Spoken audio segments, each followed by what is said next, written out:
apartheid is something which, for people like myself, I'm a geriatric millennial. I was born in 1984, there's something, a specific horror which people like myself grew up learning about.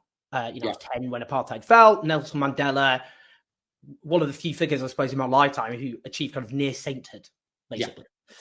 Now, you've actually suggested that what exists as regards the oppression of the Palestinian people is worse than the apartheid you fought so courageously against in your younger years. So can you just explain, what do you mean by that? Sure.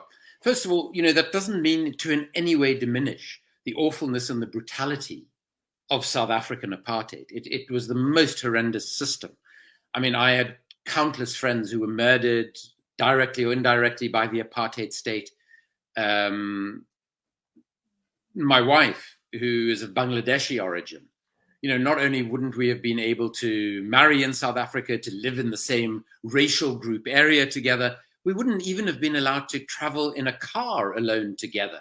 Such was the absurdity of the racist apartheid system. But I think what has happened in Israel has taken it to a sort of a more efficient, more brutal level than was ever the case in South Africa. So in South Africa, we had the system of Bantustans, these 13 little places that were supposedly independent states. No black South Africans regarded them as independent states. They ignored them effectively. Not dissimilar to the occupied territories, although of course there are differences. But the one thing that has always struck me is the extent of the brutality of Israeli apartheid goes many levels beyond what happened in South Africa. Yes, there were appalling massacres. Sharpeville in 1960, Soweto in 1976, Boipatong in 1989, where I actually tried to act as a facilitator of a reconciliation process after a terrible massacre of ANC supporters by state-sponsored militias. But nothing like we've seen in the occupied territories, in both Gaza and the West Bank. And, I had this view even before the awful events, first of all in Israel, the 7th of October, and then the Israeli response to them. I'm talking even about the period before that, where you would see what was effectively high-level warfare against the Palestinian people in already appalling and restrictive conditions that they lived in the occupied territories. And this, for me, takes Israeli apartheid to a level of brutality that we never experienced in South Africa. Of course, another fundamental difference that I think is incredibly important is that South Africa, and growing up even as a privileged white South African, you knew South Africa was a pariah state. Israel, certainly in the so-called Western countries, doesn't have that status. And I think that has given various governments of the state of Israel a sense of impunity, a sense of being above the law. And that has enabled them to do things that even the South African apartheid state would not have considered doing.